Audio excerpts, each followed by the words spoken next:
Okay, let's move on to chapter 25 on electric charges and forces. Here's a bunch of lightning. We're going to try to understand electric phenomena in terms of electric charge, electric force, and we'll get into electric fields next day. So I want to go through some very practical experiments you can do. So if you take a plastic rod that has been undisturbed for a long period of time, hang it by a thread, and bring another plastic rod up to it, nothing happens. No forces are observed, and we say that these original objects are electrically neutral. That's experiment 1.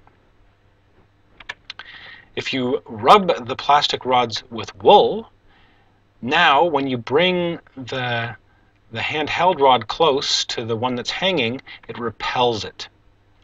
Okay? And if you were to take two glass rods that were rubbed with silk, they would also repel each other. So there's some kind of a long-range repulsive force. We're going to call that the electric force later on. It requires no contact, and if you have two identical objects that are charged in the same way, they repel each other. Experiment 3 is that if you take a plastic rod rubbed with wool and a glass rod rubbed with silk, they attract one another. You'll see this hanging towards the other one. So these particular two types of rods are of different materials, and they attract one another when they're charged up. Experiment 4 just says that if you take these two rods that have been rubbed with wool or silk or whatever, and you increase the distance between them, the force decreases. Okay? And also, if you rub them more vigorously, the force will increase. So the force between two charged objects, first of all, depends on how much they've been rubbed or charged up, and depends inversely on the distance between them. Experiment 5 is that if you have a lot of neutral pieces of paper and a charged rod, that can be picked up by the charged rod, be attracted to it. And a charged glass rod does the same. So a neutral rod does not pick up the pieces of paper, or it does not deflect the stream of neutral water. But basically anything that's charged, you have a charged object, you bring it to a neutral object, it attracts it. And then similarly, if you have something that's charged and you bring a neutral object up to it, then it also attracts it. Again, there's always an attractive force between a charged object and a neutral object. That's experiments 5 and 6. Experiment 7 looks at this silk that you use to rub the glass, or the wool that you use to rub plastic. So if you use wool to rub a plastic rod and charge it up, the rod is weakly attracted to the wool. And this plastic rod is repelled by the piece of silk that was used to rub the glass. So basically, whatever you're rubbing the object with picks up the opposite charge to the rod. So we think now that this rubbing somehow transfers the charge between either the silk to the rod, or the rod to the silk, or the wool to the rod, or the rod to the wool. And then experiment 8 says that there's no third kind of charge. So other objects either repel the plastic and attract the glass when they're charged up, or they are attracted to the plastic and repel the glass. It's one or the other. There's no objects that, after being rubbed will attract both of these. Okay, so their charges are either like plastic or they're like glass. There's no third kind of charge. So summing these all up, we have a charge model part 1. Electric charge can be added or removed from an object by rubbing it. So this is kinetic friction. There's exactly two kinds of charge. We might name these like positive and minus, for example. Like charges repel, opposite charges attract. The size of the forces between two objects increases the more you rub it. So the more charge there is, the greater the force. And also the size of the force decreases as the distance between the objects increases. And we think that neutral objects have an equal mixture of positive and minus charge on them. Okay, discovering electricity experiment 9. So, what you do is you take a plastic rod, charge it up by rubbing it with wool, and now touch it to a neutral metal sphere.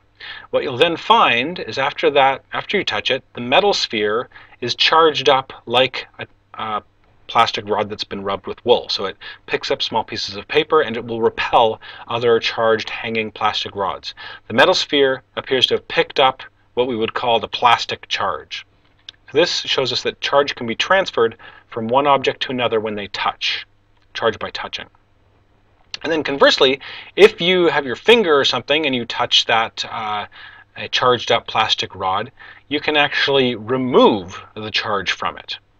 So this plastic rod will become neutral after it's touched with your finger. Similarly, if you touch the metal after it's charged up, you can uncharge the metal sphere as well. So removing charge from an object, which you can do by touching it, is called discharging.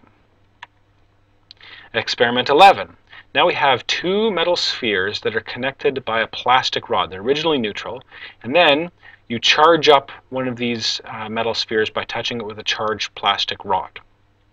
What will happen is that the metal sphere that's touched will be charged up. The other metal sphere will not be charged up. Okay?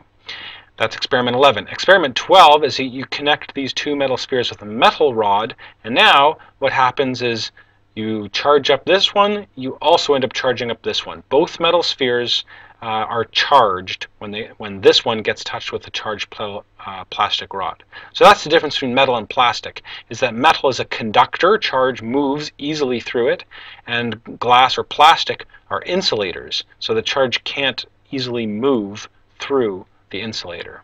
So recapping the rest of our charge model is that, first of all, electric charge can be added or removed from an object by rubbing it, as we know. Then there's two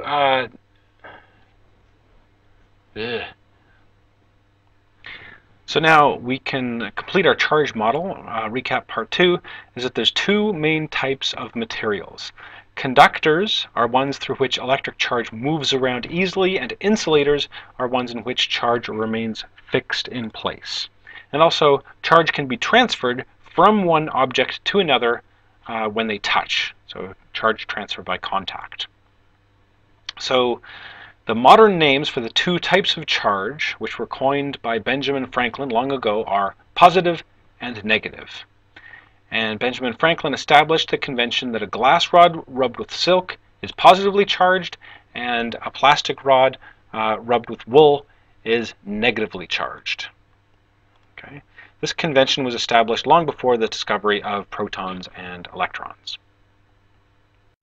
Okay, so now we're going to talk about atoms and how they relate to electricity. So everything in the world is made out of atoms, right?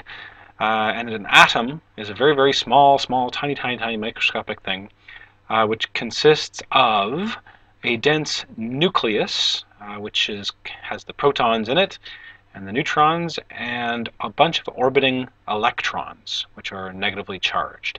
And the size of an atom is 10 to the minus 10 meters. So that's very, very small, 1/10 of a nanometer, or it's called an angstrom. Okay. So the atom is held together by the attractive force of the electric force between the positive nucleus and the negative electrons. Okay.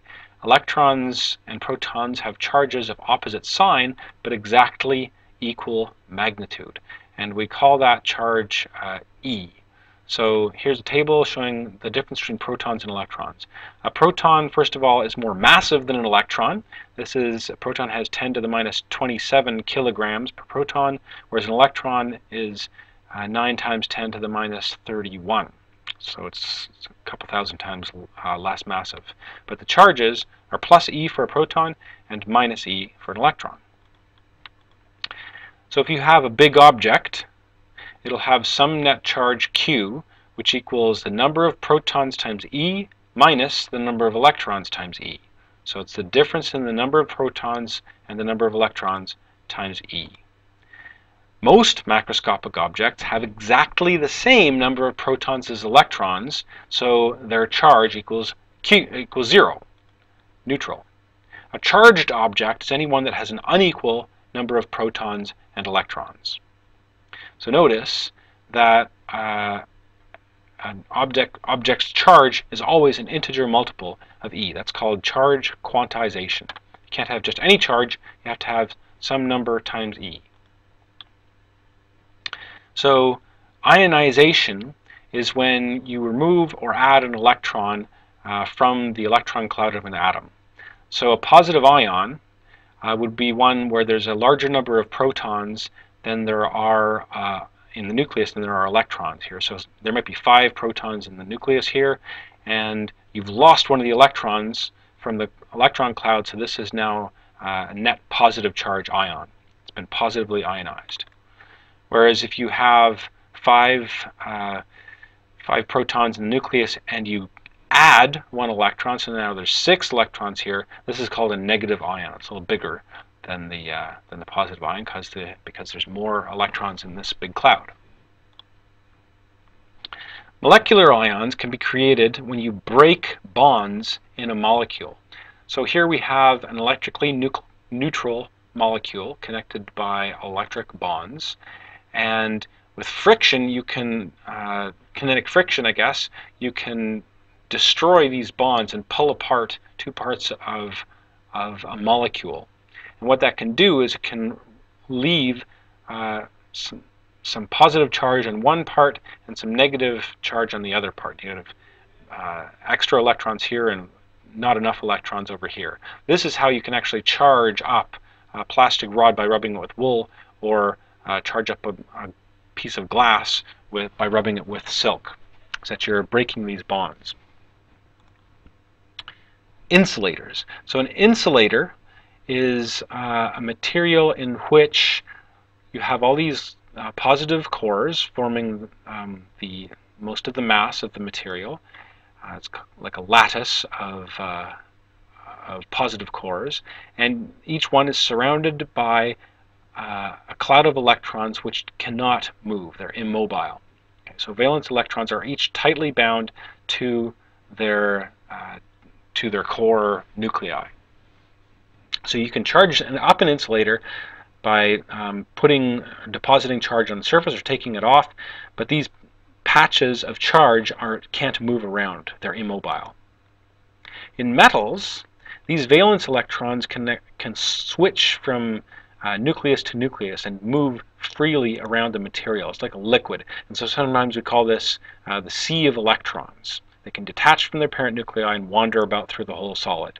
The solid as a whole always remains neutral, or can remain neutral, but any electrons in there can now move around.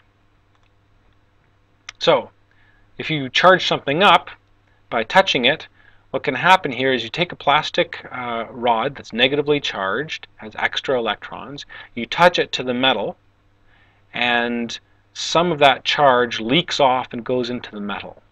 And then very quickly, within that metal, these charges repel each other, so they spread out all over the surface of the metal.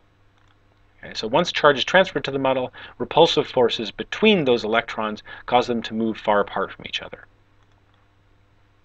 Discharging. So here you have a neutral human being with charge all spread out and a positively charged piece of metal. Once you touch it, any excess charge that was originally in the metal can now spread over this larger sort of metal plus human conductor. Charge spreads all out, and now the metal has very little charge left on it. So you've discharged that metal. Okay, so below I have a link to a YouTube video which you can find, which shows an electroscope. So there's a piece of metal, and we take a plastic rod and hold it near the piece of metal, then a little metal leaf down here repels another metal rod, so it goes out. Okay, so here we have a cartoon image of an electroscope from your textbook, just showing a piece of metal and these 2 leaves. And instead of a plastic rod, now we have a charged glass rod, which is positively charged. You bring it up to the electroscope without touching it, and then these leaves repel each other. So why is that? And a kind of related question is, how did we have charged objects of either sign exert an attractive force on a neutral object. This is all happening for a similar reason, called charge polarization. So we have a positive rod which is brought next to a neutral piece of metal. Now the sea of electrons can move around here, and we know that they'll be attracted towards the positive rod, and so they'll rush to the left side of the metal. And then meanwhile, there'll be a deficit of electrons over on the far side. Okay, so the metal as a whole is still electrically neutral, but it is now polarized. Okay. And that's what happens with this electroscope.